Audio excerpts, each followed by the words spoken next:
लोगों ने अब तक इस ब्राउनिंग वर्जन चैप्टर में ये पढ़ा कि कैसे फ्रैंक जो कि एक 16 ईयर का बॉय है, वो अपने स्कूल में वेट कर रहा है अपने टीचर मिस्टर क्रॉकर हैरिस की। तो वो क्रॉकर हैरिस की वेट कर रहा है और उसी टाइम पे वो किससे मिलता है, टेप्लो, एक साइंस टीचर जो कि यंग है, compare to other teachers very young. तो वो जो है उसको मिलते हैं and they start a conversation with each other.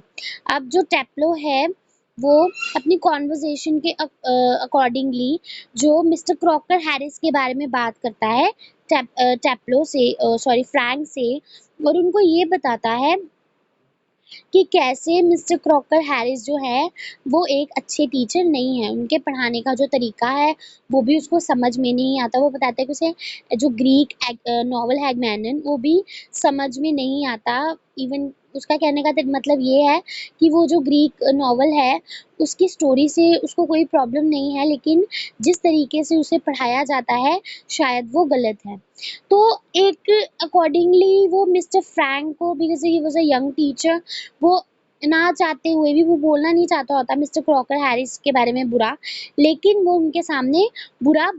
उसके सामने उनके बारे में बुरा बोल भी देता है। लेकिन deep down in his heart वो चाहता है कि मिस्टर क्रॉकर हैरिस के वो सारे इंस्ट्रक्शंस को फॉलो करे, ताकि मिस्टर क्रॉकर हैरिस उसको जल्दी से प्रमोट कर दे, क्योंकि वो साइंस में आगे जाके साइंस को अपना मेजर बनाना चाहता था।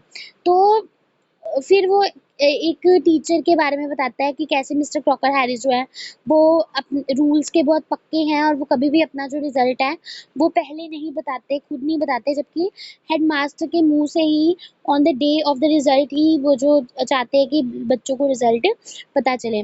जब वो पूछता है सर से कि सर मुझे कितने मार्क्स मिले होंगे, मैं क्या डिजर्व कर रहा हूँ, तो सर जो क्रॉकर हैरिस है वो उसको ये बोलता है कि तुम बस वही जो है तुम्हें मिला है जो तुम डिजर्व करते हो, ना उससे ज़्यादा ना उससे कम।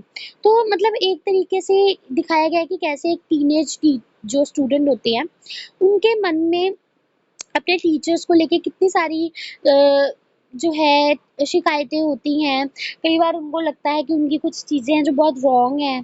कई बार क्या होता है कि बच्चे अगर टीचर का कुछ समझ में नहीं भी आ रहा तो वो टीचर के सामने वो चीज़ बोल भी नहीं सकते हैं। और कैसे वो टीचर की भी बात यहाँ पे मिस्टर क्रॉकर हैरिस की बात की गई है कि वो बिल्कुल भी अपने पास किसी स्टूडेंट को आने ही नहीं देते। मतलब वो हमेशा स्टूडेंट्स को जो है एक दीवार के अपने आस-पास एक दीवार बना के रखते हैं कि कोई भी स्टूडेंट जो है वो उनके ज़्यादा क्लोज़ ना हो पाए, ना ही वो खुद चाहते हैं वो किसी के क्लोज़ हो जाएँ। तो एक ऐसे ही रिलेशनशिप जो एक टीचर और एक स्टूडेंट के बीच में दिखाया गया है कि एजुकेशनल सिस्टम में हाउ समटाइम्स स्टूडेंट्स और टीचर्स के बीच में ये कॉन्फ्लिक्ट्स जो है वो आ जाते हैं। ठीक है? हमने ये पढ़ा था कि कैसे फ्रैंक जो है वो टेप्लो की प्रॉब्लम्स को सुनते हुए रियलाइज़ करता है कि कैसे जो मिस्टर क्रॉकर हैरिस हैं उनका एक इन्फ्लुएंस है बच्चों के ऊपर। एंड वो इवन कि उसको ऑफ़र करता है कि आप चाहो तो जा सकते हैं, बिकॉज़ 10 मिनट्स लेट है मिस्टर क्रॉकर हैरिस। बट जो फ्रैंक है वो जाना नहीं चाहता। वो कहता है कि नहीं सर, मैं उनसे बहुत ज़्यादा जो है डर लगता है मुझे, और मैं नहीं चाह मुझे लगता है कि अगर मैं यहाँ से जाऊँगा तो मे बी मुझे घर तक भी फ़ॉलो कर सकते हैं। कहने का मतलब ये है कि चाहे और इस बात से जो फ्रैंक है बच्चे, वो कहता है कि मैं जेलस हूँ मिस्टर क्रॉकर हैरिस से कि मे बी पता नहीं वो तुम लोग के साथ क्या करते हैं जो तुम लोग उनके सामने ना होते हुए भी उनसे इतना डरते हो।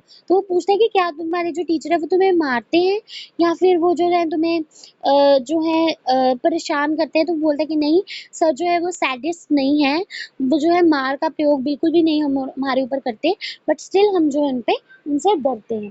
तो मतलब कैसे दिखाया हुआ है कि बच्चे देखो एक टीचर का क्या इफ़ेक्ट होता है अपने स्टूडेंट्स के ऊपर, ठीक है? एक टीचर है जो स्ट्रिक्ट टीचर्स के रूप में गिना जाता है, जिसके कुछ रूल्स हैं जो टीचर चाहते हैं कि वो बच्चे उसे फॉलो करें, और बच्चों को ना चाहते हुए भी इतनी सारी कंप्लेंट्स होने के बाद भी वो जो रूल्स हैं वो टीचर्स के लिए फॉलो करने पड़ते हैं। एक बात जो मैंने इस चैप्टर में और नोटिस करी वो ये कि ये जो चैप्टर है बच्चे, ये ना उस टाइम के एजुकेशन को बता रहा है जो टोटली टीचर बेस्ड एजुकेशन थी, जिसमें मेन जो हमारा टीचर के रिवॉल्व अराउंड करती थी। मतलब अगर टीचर्स जैसे भी पढ़ाते थे, अच्छा या बुरा, स्टूडेंट्स को उसको उसी तरीके से एक्सेप्ट करना पड़ता था। They don't have any right to you know complaint and all. लेकिन the time has changed now. अब जो है हम लोग टीचर और स्टूडेंट दोनों जो है मिलकर एक एजुकेशन सिस्टम में चल रहे हैं। लाइक कि अगर स्टूडेंट को कोई कंप्लेंट है तो उसके पास पूरा राइट है कि वो डायरेक्टली जाकर अपने टीचर से अपनी प्रॉब्लम को शेयर कर सकता है, और टीचर का भी ये एक रिस्पॉन्सिबिलिटी है कि वो उस प्रॉब्लम को सुने और उसको सॉल्व करे। राइट।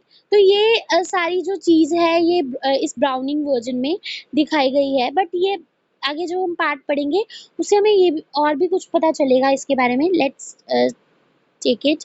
हम लोगों ने यहाँ तक पढ़ा था कि जो फ्रैंक है वो टेप्लो को बोलता है कि आप जाओ, लेकिन जो टेप्लो है वो कहता है कि मैं नहीं जाऊँगा। फिर वो सैडिस्ट वाली बात होती है, तो कहता है कि नहीं सर, वो जो एक सैडिस्ट नहीं है, वो हमें मारते नहीं हैं। अ, यहाँ तक हमने, और ये भी हमने पढ़ा था कि फ्रैंक जो है वो अपने टेप्लो जो है वो फ्रैंक को ये बताता है कि वो मिस्टर क्रॉकर हैरिस की इन सब चीज़ों के बाद भी वो मिस्टर क्रॉकर हैरिस को लाइक करता है, लेकिन mister Crocker Harris is a very different kind of person. कहता है कि वो ऐसा सर है, अगर उसको ये पता चले कि उसको कोई स्टूडेंट लाइक कर रहा है तो वो और ज़्यादा जो है उस स्टूडेंट से दूरी बना लेता है। मतलब वो नहीं चाहता कि वो बिल्कुल भी लाइकेबल हो। तो यहाँ से हम लोग पढ़ते हैं, ये देखिए ये वाले पेज से 54 मैं पढ़ूंगी बच्चे आज। Frank I don't know anybody who doesn't use that for his own purposes. Tableau, well, it's natural, sir, but not with the croc. Frank, Mr. Crocker Harris. Tableau, Mr. Crocker Harris. The funny thing is that, in spite of everything, I do rather like him. I can't help it, and sometimes I think he sees it, and that seems to shrivel up आप even more. तो ये वहाँ पे ये बात कर रहे हैं, ये हमने कल भी पढ़ा था। वो कह रहा है कि द फनी चीज़ ये है कि मैं उसको लाइक करता हूँ, और अगर उसे जिस जो पता चलती है तो वो और ज़्यादा दूरी जो है वो स्टूडेंट से बना लेता है जो स्टूडेंट उसे लाइक करता है। Frank, I am sure you are exaggerating. तो यहाँ पर जो फ्रैंक है वो क्या कह रहा है कि मुझे पक्का विश्वास है कि तुम बहुत बढ़ा चढ़ाकर यहाँ पर अब बोल रहे हो। Teplo, no sir I am not. कहते नहीं सर मैं नहीं बढ़ा चढ़ा नहीं रहा। इन्फॉर्म द अदर डे ही made one of his classical jokes. कहता है फॉर एग्जाम्पल मैं आपको देता हूँ, एक दिन की बात है, जो मिस्टर क्रॉकर हैरिस है उन्होंने नॉर्मल दिनों की तरह जैसे क्लास में एक जोक जो था, उन्होंने जो अपना जोक जो था, मतलब क्लासिकल जोक यानी कि उनके टाइम पीरियड का जोक जो है आप कह सकते हो, उन्होंने अपना जोक जो है वो बताया। Of course nobody laugh because nobody understood it. क्योंकि वो एक ग्रीक टीचर थे तो उन्होंने वो ग्रीक लैंग्वेज में सुनाया, तो कोई भी नहीं हंसा क्योंकि किसी को वो जोक समझ में भी नहीं आया था। My self included. कहता मुझे भी वो जोक समझ में नहीं आया था, क्योंकि बच्चे मिस्टर क्रॉकर हैरिस का जो ग्रीक पढ़ाने का तरीका था वो अच्छा नहीं था, जिससे बच्चों को समझ में नहीं आती थी ग्रीक। तो लेकिन वो अपने टीचर को ये बात शो नहीं करना चाहते थे, क्योंकि उनको पता था कि उनके टीचर के हाथ में उनका पूरा फ्यूचर है। फॉर दैट पर्पस जो है बच्चों को प्रिटेंड करना पड़ता था। अब यहाँ पे भी यही हुआ, जब उसने जोक सुनाया तो किसी को समझ में नहीं आया और कोई हंसा भी नहीं। कहता मैं भी नहीं हंसा। Still I knew he would meant it as funny, so I laughed। कहता फिर भी मुझे लगा कि उसने पक्का कोई फनी चीज सुनाई है, मतलब उसके एक्सप्रेशन से मुझे लगा, तो मैं उस पे हंस पड़ा जोर जोर से। Out of ordinary common politeness and feeling a bit sorry for him for having made a poor joke. कहता ये मैंने क्यों किया। कहता एक तो वो मेरे बड़े हैं तो मैंने उनको रिस्पेक्ट देने के लिए, पोलाइटनेस के लिए, दूसरा मुझे उनके लिए सॉरी फील हो रहा था कि उन्होंने इतना पुअर जोक सुनाया जो किसी को समझ में नहीं आया। मैं नहीं चाहता था कि उनको इंसल्टेड फील हो, तो इसलिए मैं हंस पड़ा। Now I can't remember what the joke was, but suppose I make it, now you laugh sir. कहता है कि अब मुझे वो जोक याद नहीं है, वो कोई भी था। सपोज करो कि मैं आपको कह रहा हूँ कि मैंने जोक सुना दिया, अब आप हंसो। तो वो फ्रैंक को बोलता है कि आप हंसो। फ्रैंक जो है हंसता है इन अ जेंटल थ्रोटी वॉइस। कहता अब क्या मैं आपको यहाँ पर क्या हो रहा है, जो टेप्लो है वो फ्रैंक के सामने वो सिचुएशन जो है उसको रिपीट कर रहा है, जो सिचुएशन उसके साथ क्लास में मिस्टर क्रॉकर हैरिस के साथ हुई थी। तो अब अगले वाले जो कॉन्वर्जेशन है, मतलब अगला वाला जो डायलॉग है, उसमें जो टेप्लो है वो मिस्टर क्रॉकर हैरिस की नकल करते हुए क्या कह रहा है, Teplo you laughed at my little joke, I noticed. तो क्या कहता है, टेप्लो तुम मेरे इस छोटे से जोक पे हंसे, मैंने नोटिस किया। I must confess that and I am pleased at the advance your Latin has made, since you so readily have understood what the rest of the form did not। कहता कि मुझे ये बात माननी पड़ेगी और मैं इस बात से बड़ा खुश हूँ कि तुम्हारी लेटिन, क्योंकि वो लेटिन में आती है ना लैंग्वेज जो वो पढ़ाता था, तो कहता है तुम्हारी लैटिन इतनी एडवांस हो गई है और तुम्हें जो है बहुत बड़ी जल्दी समझ में आ गया जो कुछ भी मैंने कहा, जबकि पूरी क्लास को वो समझ में नहीं आया।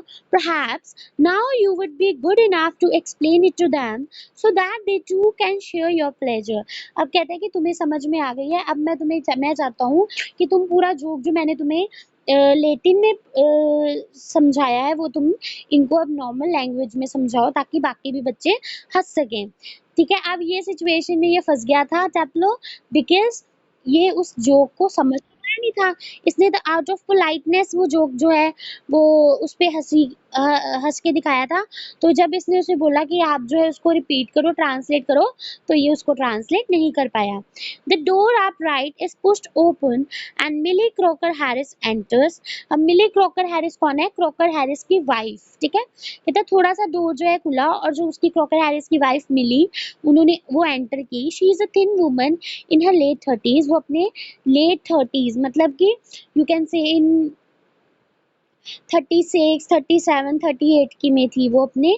ठीक है, पतली सी लेडी थी, rather more smartly dressed than the general run of school masters। कहते हैं एक स्कूल मास्टर की वाइफ होने, अगर मतलब हम कहें कि एक स्कूल मास्टर की वाइफ जैसे ड्रेस करती है वो उससे थोड़ा सा ज्यादा अच्छे से ड्रेस थी। She is wearing a cape and carries a shopping basket। उन्होंने एक केप पहना हुआ था और एक शॉपिंग की बास्केट पकड़ी हुई थी। She closes the door and then stands by the screen watching Teplo and Frank. उन्होंने डोर बंद किया और साइड में जाके खड़ी हो गई, फ्रैंक और टेप्लो को आपस में बातें करते देख। It's a few seconds before they notice her. कहते हैं ये थोड़ी देर पहले ही वहां पे खड़ी हो चुकी थी, उन्होंने उनको थोड़ी देर बाद नोटिस किया। मतलब मिली वहां पर खड़ी उन लोगों की बातें सुन रही थी। अब ये लोग बातें किसकी कर रहे थे, मिस्टर क्रॉकर हैरिस की। किसका मजाक उड़ा रहे थे, मिस्टर क्रॉकर हैरिस का। और मिली यहाँ पर खड़ी अपने पति की जो बुराई थी जो टेप्लो और फ्रैंक कर रहे थे वो सुन रही थी। Frank, come along, Teplo. Move slowly above the desk. Do not be so selfish as to keep a good joke to yourself. Tell the others. He breaks off suddenly, noticing Millie. Oh Lord, अब यहाँ पे क्या हुआ है, मिली काफी कुछ बातें जो है इनकी सुन चुकी है।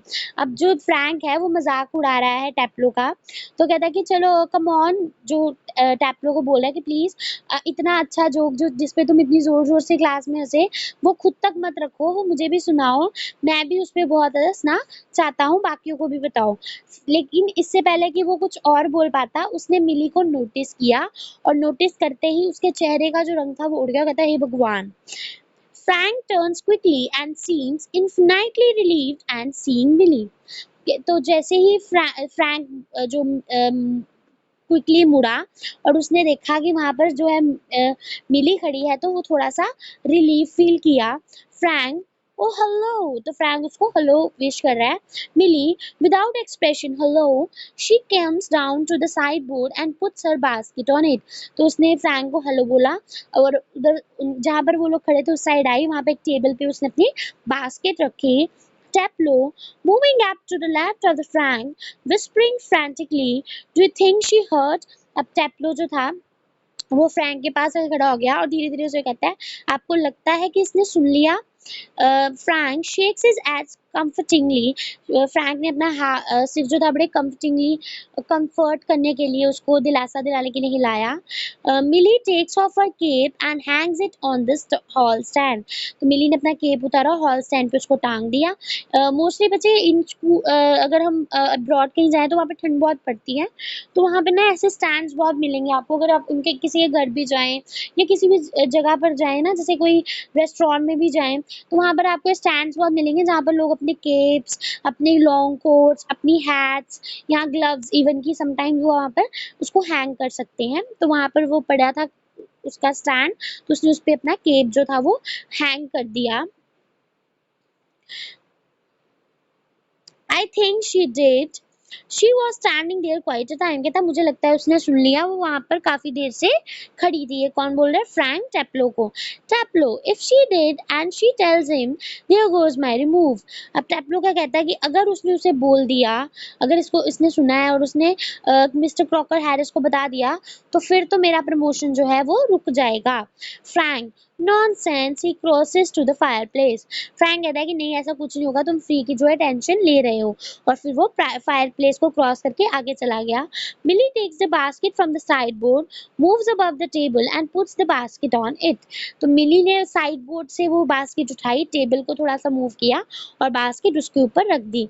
मिली to Taplow, waiting for my husband. Millie Taplow से कहती है कि क्या तुम मेरे हस्बैंड के लिए वेट कर रहे हो? Taplow, moving down left to the table, yes. कहता है कि हाँ जी मैं उनकी वेट कर रहा हूँ। मिली, he is at Bussards and might be there quite a time. If I were you, I would go. कहती कि वो जो है एक जगह बुसार्स के नाम से जो है जगह को बताया गया, कहती वो वहां पर गए हैं, अगर मैं तुम्हारी जगह होती तो मैं अभी तक तो चली गई होती। Taplo doubtfully, he said most particularly I was to come. कहता है कि नहीं, वो थोड़ा सा डाउटफुली होकर कहता है कि उन्होंने कहा था कि तुम्हें यहीं पे वेट करना है, तो मैं यहाँ पर वेट करूंगा। मिली, well why don't you run away for a quarter of an hour and come back? She unpacked some things from the basket. तो मिली कहती है कि क्यों, ऐसा भी तो कर सकते हो, तुम थोड़ी देर के लिए जो है चले जाओ और फिर वापस आ जाना, तब तक मेरे हस्बैंड भी वापस आ जाएंगे, तुम्हारा टाइम भी नहीं वेस्ट होगा। और ऐसा कह के उसने अपने बास्केट में से कुछ चीजें जो थी वो निकाल ली। Taplow, supposing he gets here before me. तो टैप्लो कहता है कि अगर वो मेरे से पहले यहाँ पे आ गए तो उन्होंने मुझे यहाँ पे नहीं देखा तो वो गुस्सा भी हो जाएंगे मेरे से। Millie, I will take the blame. She takes a prescription out of the basket. Millie जो है वो स्माइल करते कहती है कि नहीं मैं ब्लेम ले लूंगी इसका, कोई बात नहीं। उसने अपने बास्केट में से एक प्रिस्क्रिप्शन निकाली। प्रिस्क्रिप्शन यानी कि डॉक्टर ने प्रिस्क्राइब की हुई कोई मेडिसिन थी जो उसने लिख के दी होंगी कि आप ये मेडिसिन ले लेना, तो उसने वो लिस्ट थी वो निकाल ली। I I tell you what, you can do a job for him. कहती अच्छा मैं तुम्हें एक काम बताऊं, तुम उनका एक काम कर दो, take this prescription to the chemist and get it made up. कहती ये केमिस्ट के पास ले जाना और उसे इन दवाइयों को ले आओ। Taplow, all right Mrs Crocker Harris. He crosses towards door upright. तो कहते कि ठीक है मिसेस क्रॉकर हैरिस कह के वो दो दरवाजे की तरफ से निकल जाता है। अब आप लोग वंडर कर रहे होंगे कि ये चैप्टर जो है ये क्या है, इसमें समझ तो कुछ आया नहीं, क्या है बच्चे। इसमें ये है कि हम लोग ये कह सकते हैं कि may be mister Crocker Harris को पता था टैप्लो जो है वो वहाँ पर वेट कर रहा है, इसीलिए उन्होंने अपनी वाइफ को वहाँ पर भेजा, ताकि क्योंकि उनको बुरा लग रहा होगा कि वो किसी काम में फंस गए और वो नहीं चाहते थे कि उनका जो स्टूडेंट है वो वहाँ पर उनके लिए वेट करे। तो उन्होंने अपने जो स्टूडेंट के लिए अपनी वाइफ को बोला कि तुम वहाँ पर जाकर उसको जो है बोल दो जाने के लिए। ऑल्दो उन्हें पता था कि जो टैप्लो है वो किसी के भी कहने पर वहाँ से जाने वाला नहीं है, क्योंकि मे बी वो अपने स्टूडेंट्स को बहुत अच्छे से जानते थे। उनको पता था कि उनके स्टूडेंट जो है वो उनसे उनकी रिस्पेक्ट से ज़्यादा उनसे डरते हैं। तो इसीलिए उन्होंने अपनी वाइफ को कहा कि वो अगर नहीं जाएगा तो तुम उनको उसको कोई काम करने के लिए कह देना, ताकि वो बेचारा उनकी वेट करता ना रहे। मतलब कहने का मतलब ये है कि ऑल्दो एक टीनेज में और एक टीचर में जो भी रिलेशनशिप है, अगर एक टीनेज जो है वो अपने टीचर की सारी बातें यहाँ पे मान रहा है, उनकी सारी चीज़ें सुन रहा है, तो इसका मतलब ये नहीं है कि टीचर को इसके बारे में कुछ नॉलेज नहीं है। टीचर का भी अपना एक अलग, अब मिस्टर क्रॉकर हैरिस हर एक की एक अपनी पर्सनैलिटी होती है, हर एक का अपना एक सोचने का तरीका होता है, ठीक है, हर कोई अपने तरीके से चीज़ें जो है वो करता है। मिस्टर क्रॉकर हैरिस भी अपने तरीके से जो थे चीज़ें करते थे, मे बी उनका नेचर अलग था, उनका लोगों से कम्युनिकेट करने का तरीका अलग था, ठीक है। तो लेकिन ऐसा इसका मतलब ये नहीं है कि वो नोटिस नहीं करते थे कि कौन सा स्टूडेंट जो है उनको लाइक करता है और कौन सा नहीं। मे बी उनका किसी स्टूडेंट को लाइक करने का तरीका अलग हो। और कहने का मतलब ये है कि अगर आप एफर्ट्स कर रहे हो तो वो टीचर से कभी छुपे नहीं रह सकते, उसका जो है तरीका जो है वो डिफरेंट हो सकता है, लेकिन इट डजंट मीन कि एक टीचर जो इतना डम हो जाए या इतना इग्नोरेंट हो जाए कि उसको जो है स्टूडेंट्स के एफर्ट्स जो है वो दिखाई ही ना दे। ऑल्दो एक टीचर जो है वो रूल्स फ़ॉलो कर रहा है, एक टीचर जो है वो रूल्स को निभा रहा है, तो वो अगर वो खुद ही रूल्स तोड़ देगा, तो फिर वो क्या एक्सपेक्ट करेगा अपने स्टूडेंट से कि वो क्या करेंगे, ठीक है? तो ये एक स्टोरी ऐसी ही है, टीचर बेस्ड एजुकेशन सिस्टम है, दिखाया है कि बच्चों को कितनी सारी कंप्लेंट्स होती हैं, लेकिन क्यों कि उनको डर है कि उनका टीचर उनको फेल कर देगा, वो अपने टीचर से जाकर इस बारे में बात भी नहीं करना चाहते, उनसे डरते हैं। और दूसरी तरफ एक टीचर ये ऐसा दिखाया गया है जिसके साथ वो सारी बात बड़े आराम से कर लेता है, जैसे कि वो उसका फ्रेंड हो। तो एक एजुकेशन सिस्टम दिखाया और एक रिलेशनशिप दिखाई हुई है टीचर और स्टूडेंट के बीच में। सो एनी डाउट्स, अगर कोई डाउट्स है तो यू कैन आस्क मी।